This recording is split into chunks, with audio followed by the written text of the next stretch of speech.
Bideo honen bidez, Ruffiniren aplikazioetako bat ikusiko dugu. Azter dezagun, polinomio bat, izakena adierazpenarekin zatigarria den ala ez. Horretarako, koefiziente osoak dituen polinomio bat hautatuko dugu. Esaterako, P polinomioa. Bere koefizienteak zenbaki osoa dira. 1, 4, -11 eta -30. Polinomio hori izaken hirurekin zatigarria alda? Aplika dezagun Ruffiniren erregela. Bertan, koefizienteak idatziko ditugu, 1, 4, -11 eta -30. Eta leku honetan, haren balioa, kasu honetan 3.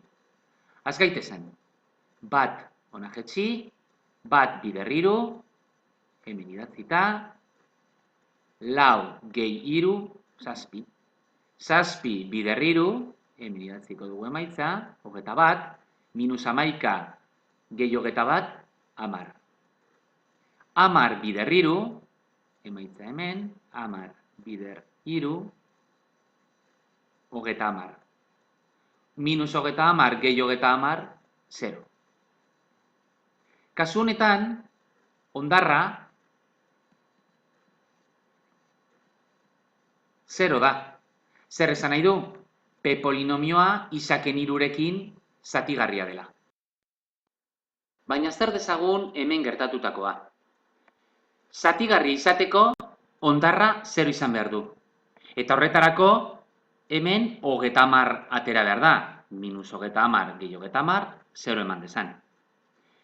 30 lortzeko haren balioa, kasu honetan 3, gai independientearen zatitzaileetako bat izan behar du. Hau da, -30en zatitzaile bat 3 da. Horregatik, posible da hemen 0 ematea.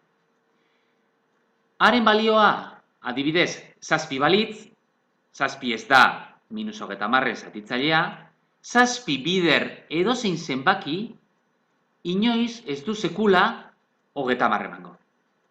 Beraz, polinomioa izakenarekin zatigarri izan dadin, A, gai independientearen zatitzaileetako bat izan behar du.